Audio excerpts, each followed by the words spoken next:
அப்பவும் இலங்கை அணி தோத்துருக்கு என்ன காரணம்? 128 ஓட்டங்களை பெற்றுவிட்டு அதை பந்து வீச்சாளர்களை வைத்து கட்டுப்படுத்த சொன்னால் பந்து வீச்சாளர்கள் முடியாது. பாகிஸ்தானில் வைத்தும் இதே நிலைமை. ஏன் சுழல் பந்து வீச்சாளர்களுக்கு சரியான முறையில் துடுப்படுத்தாடாமல் தடுமாறுகின்றார்கள்? அப்ப 2 போட்டியே இலங்கை அணி வெல்லணும், அதுதான் இப்ப இலங்கை அணி செய்து காட்ட வேண்டிய முதல் வேலை. அந்த மத்திய தர வரிசையினை எடுத்து செல்லக்கூடிய ஒரு பொண்டிங் உள்ளவர்கள் இல்லை இல்லை இல்லை. இதை தொடர்ச்சியாக இலங்கை அணி சொதப்பி வருகின்றது. 20 ஓட்டங்களை தாண்டினது மிக குறைவு. யாருமே இல்லை. 40 ஒரே ஒரு ஜனத்தில் எனக்கு மட்டும் 40 ஓட்டங்களை பெற்றுக்கொண்டார்.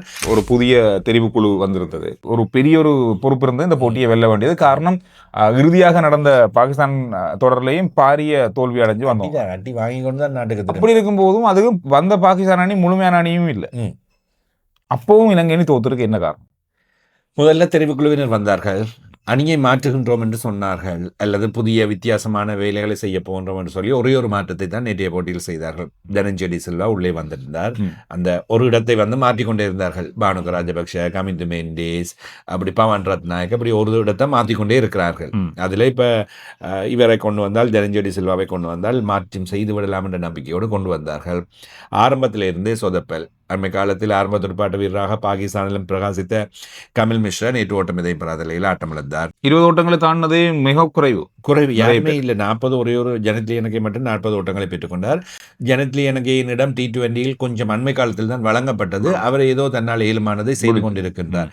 இவ்வாறு குறைந்து என்ன செய்வாங்க தெரியுமா? இவங்க என்ன செய்வாங்க? இப்ப இவர் 40 அடிச்சு இவரை முன்னுக்கு கொண்டு வர பார்ப்பாங்க. அதோட அவர கதையும் முடிஞ்சிடும். அதே மாதிரி சந்திர இப்ப நேற்றைய போட்டிக்கு பிறகு பார்த்த வேளையில் குஷல் மெண்டிஸ் தொடர்பில் இலங்கை T20 போட்டிகளில், குஷல் மெண்டிஸ் டெஸ்ட் ஒரு நாள் போட்டியில் நல்லா விளையாடுறார். ஆனாலும் இந்த T20 போட்டிகளில் கொஞ்சம் குஷல் மெண்டிஸின் இடத்தை பார்க்க வேண்டும். ஒன்று, அவருக்கு மீண்டும் தொடர்ச்சியாகவே அவருடைய பெறுபேறுகள் அண்மை காலமாக நன்றாகவே இல்லை. ஒன்று, அவரை ஆரம்ப துடுப்பாட்ட வீரராகத்தான் அவர் T20 போட்டிகளில் விளையாடி வந்தார் 10 மணி சங்கவோடு.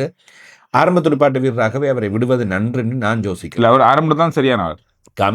குஷல் மெண்டிஸை ஆரம்ப துடுப்பாட்ட வீரராக விட்டு வேண்டுமென்றால் கமில் மிஸ்ராவை மாற்றி பார்க்கலாம். இல்லாவிட்டால் அவரை கொஞ்சம் வெளியே எடுத்து விட்டு முன்னாள் சிரேஷ்ட வீரர் ஒருவருக்கு ஆரம்ப வாய்ப்பை கொடுத்து தனஞ்செடி சில்வாவை 3வது இலக்கத்தை கொண்டு வந்தால் குஷல் ஜெனித் பெரேராவை அணிக்குள் கொண்டு வரலாம். குஷல் ஜெனித் பெரேரா நேற்றைய தினம் விளையாடவில்லை.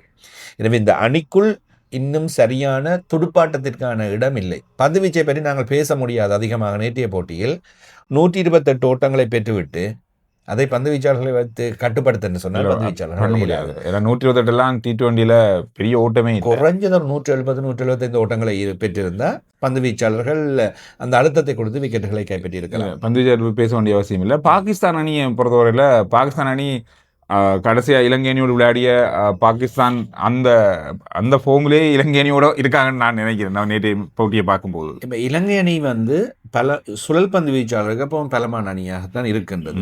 ஆனால் நேற்றைய தினமும் சுழல் பந்து வீச்சாளர்களிடம் தடுமாறி இருக்கின்றது. பாகிஸ்தானில் வைத்தும் இதே நிலைமை. ஏன் சுழல் பந்து வீச்சாளர்களுக்கு சரியான முறையில் துடுப்படுத்தாடாமல் தடுமாறுகின்றார்கள்? அப்போ பயிற்றுவிப்பாளர்கள், துடுப்பாட்ட பயிற்றுவிப்புக்கு எடுத்தவர்கள் இது தொடர்பில் அக்கறை செலுத்த வேண்டும் அல்லது கவனம் செலுத்த வேண்டும்.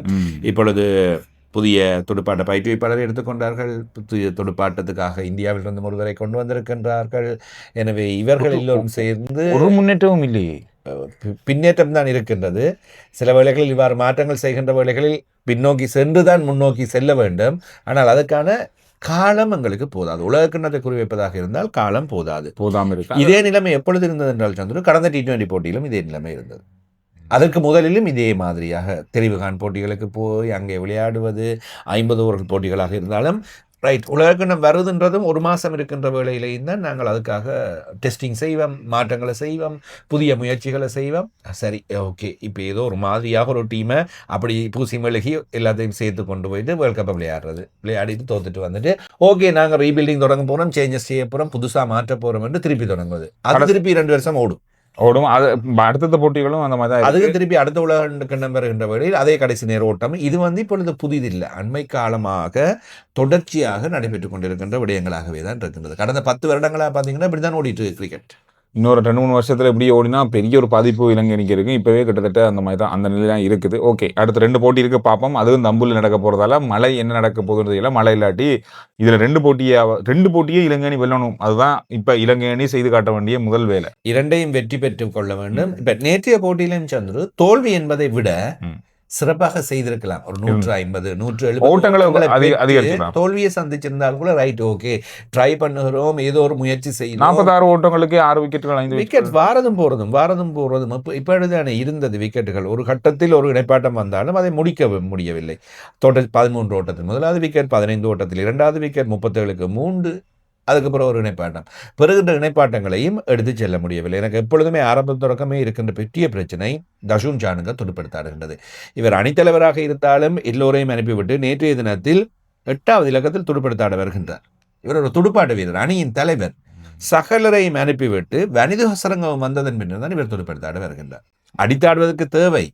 அதற்காக ஆரம்பத்தில் இருந்தே அடித்தாடினால் தானே பந்துகளை கொஞ்சம் எதிர்கொண்டு ஓட்டங்களை பெற்றுக்கொள்ள முடியும். எனவே அந்த மத்திய தர வரிசையினை எடுத்து செல்லக்கூடிய ஒரு பொண்டிங் உள்ளவர்கள் இல்லை. ஆரம்ப விக்கெட்டுகள் வீழ்த்தப்படுவது சகஜம். அதாவது அவர்கள் வந்தால் வருகின்றது, போனால் போகின்றது தான் T20 போட்டிகள். முதல் 1, 2, 3 என்பது அடித்து கொடுத்து விட்டால் ரைட், இல்லாவிட்டால் அதை எடுத்து செல்ல வேண்டிய பாரிய பொறுப்பு மத்திய வரிசையிடம் இருக்கின்றது.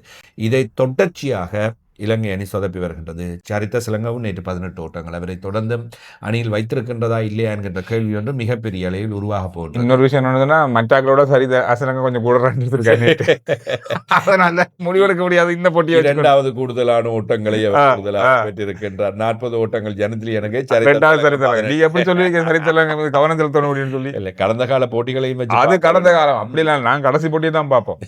இதெல்லாம் சரி வராது. பங்களாதேஷ் இந்தியா ஒரு சின்ன ஒரு முருகல் போய் கொண்டிருக்கு தானே. நேற்று முன்தினம் ICC சர்வதேச கிரிக்கெட் பேரவையிடம் பங்களாதேஷ் தாங்கள் விளையாட மாட்டோம் இந்தியா ஏற்கனவே சொல்லியிருந்தார்கள். அதாவது இந்தியாவோட விளையாடுவாங்க, ஆனால் இந்தியாவுக்குள்ள வந்து விளையாட மாட்டோம், அங்கே எங்களுடைய போட்டிகளை மாற்றுங்கள், முதல் சுற்று போட்டிகளில் சிக்கல்கள் இருக்கின்றன என்று கேட்டிருந்தார்கள். எனவே இப்பொழுது ICC அதற்கு மறுப்பு தெரிவித்திருக்கின்றது. முடியாது, அப்படியெல்லாம் உங்களுக்கு பெரிய பாதிப்பு பிரச்சனை எல்லாம் இல்லை, ரைட், அதனால நீங்க வந்து விளையாடிட்டு அலுவலை பாருங்கன்ற மாதிரி ICC அப்படி விளையாட இல்ல வரல, பங்களாதேஷ் வரலன்னு சொன்னா. இப்போ 96ஆம் ஆண்டு உலகக்கிண்ணத்துக்கு இலங்கைக்கு ஆஸ்திரேலியாவும் மேற்கிந்திய தீவுகளும் வர இல்லை. அந்த பிரச்சனைகள் வோக்வோர் என்ற அடிப்படையில் 2 புள்ளிகள் இலங்கைக்கு கிடைத்தன. அதே போன்றுதான் இங்கே நடைபெறும். உங்களுக்கு புள்ளிகள் தேவையாக இருந்தால் இலங்கையில் நடைபெறுகின்ற போட்டியில் மட்டும் விளையாடி நீங்கள் புள்ளிகளை பெற்றுக்கொள்ளலாம். ஆனால் இந்தியாவுக்குள்ள அந்த போட்டி இருக்கும். ஆனால் நீங்க விளையாட அந்த புள்ளி இந்தியாவுக்கு வழங்கப்படும். எதிரணிக்கு, இந்தியா கண்டில்லை, அவர்கள் விளையாட போகின்ற எதிரணி எந்த அணியோடு விளையாடுகின்றார்களோ அவர்களுக்கு அந்த புள்ளிகள் வழங்கப்படும். எனவே அதன் அடிப்படையில் பார்த்தால் பங்களாதேஷுக்கு கொஞ்சம் சிக்கலான நிலைமை உருவாகும். எத்தனை போட்டிகள் இந்தியாவுக்குள்ள வரும் பங்களாதேஷுக்கு? பங்களாதேஷ் விளையாட போகின்ற குழு குழு C. பங்களாதேஷ், இங்கிலாந்து, இத்தாலி, நேபாள், மேற்கிந்திய தீவுகள் இவ்வளவு நாடுகளோடையும் இந்தியாவுக்குள்ள அப்படி குறைஞ்சது ஒரு 5 போட்டியாவது வர வாய்ப்பு. முதல் சுற்றுல 3 போட்டிகளுமே அவர்களுக்கு அங்கேதான், இந்தியாவிலேயே தான் இருக்கின்றது. கொல்கத்தாவில் ஒரு போட்டி, அதே போன்று முதலாவது போட்டி அவர்களுக்கு எனக்கு தெரிஞ்சு பங்களாதேஷ் இந்தியாவுக்குள்ள போய் விளையாடுறதுல அவ்வளவு பெரிய பிரச்சனை இருக்கு. இது உண்மையில் பாதுகாப்பு பிரச்சனை இல்லை தானே சந்துரு, இதில் உருவாக்கப்பட்ட பிரச்சனை. அதாவது முஸ்தபிசுர் ரஹ்மானை, அதாவது அரசியல் காரணங்களுக்காக இந்தியா முதலில் அவரை கொல்கத்தா நைட் ரைடர்ஸிலிருந்து நீக்குங்கள், கொல்கத்தாவில் அதிகமாக இந்த பிரச்சனை இருக்கின்றது, அதன் காரணமாக அவருக்கு எதிராக ஏதாவது நடந்துவிடும், பாதுகாப்பு பிரச்சனைகள் அவருக்கு வழங்குவது இருக்கலாம். இப்ப தேசிய அணிக்கும் கொல்கத்தா நைட் ரைடர்ஸுக்கும் கொடுக்கின்ற பாதுகாப்பு என்பது வித்தியாசமாக இருக்கும். எனவே அதன் காரணமாக அவருக்கு தனிப்பட்ட ரீதியில் ஏதாவது தாக்குதல்கள் பிரச்சனைகள் வந்துவிட்டால் சிக்கலாகிவிடும் என்று சொன்னார்கள். எனவே அதை எடுத்து வைத்துக் கொண்டது பங்களாதேஷ். இது பழிவாங்கும் நடவடிக்கையாக இருக்கின்றது. அரசியலை நீங்கள் எதிர்கொள் கொண்டு கலப்பதனால் நாங்கள் அப்படி பாதுகாப்பைத்தானே நீங்கள் சொல்கின்றீர்கள் கொல்கத்தாவில், நாங்கள் வர மாட்டோம், நாங்கள் அணியா வருவதால் என்ன பாதுகாப்பு உங்களுக்கு அங்கே இருக்கின்றது என்ற கேள்வியினை எழுப்பி அங்கே செல்ல வேண்டாம் என்று அரசாங்கம் சொல்வதாக, பங்களாதேஷ் அரசாங்கம் சொல்வதாக பங்களாதேஷ் கிரிக்கெட் கட்டுப்பாடு சொன்னது.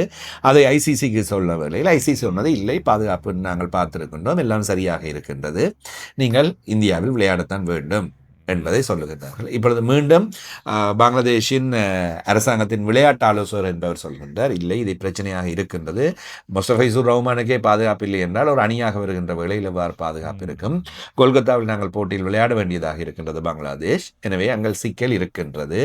எனவே இது தொடர்பில் ICC முழுமையான விளக்கமின்றி இந்த விடயத்திற்கு பதிலளித்திருக்கின்றது என்ற ஒரு விடயத்தை சொல்லி இருக்கின்றார்கள். இது பிரச்சனையாக இழுபறியாக போகும். ஆனா எனக்கு தெரிஞ்ச சந்துரு இது அப்படியே சரி, கொஞ்சம் இப்படி பேசி நாங்களும் இருக்கிறோம்டான்ற மாதிரி காட்டிட்டு ஓகே சரி பரவாயில்ல, கடைசியில நாங்க வாரம் சொல்லி பங்களாதேஷ் போவாங்க. இதுதான் நானும் எதிர்பார்த்தேன். இதுதான் நடக்கும். இது தெரியும் தானே, நாங்க சொல்லுவோமே ரைட். இன்னமும் சின்ன ஒரு பிரச்சனையே பெருசாகிற மாதிரி எனக்கு தெரியுது. ஓகே, இது ஒரு பக்கம் பெரிய பிரச்சனையா போய் கொண்டிருக்கு.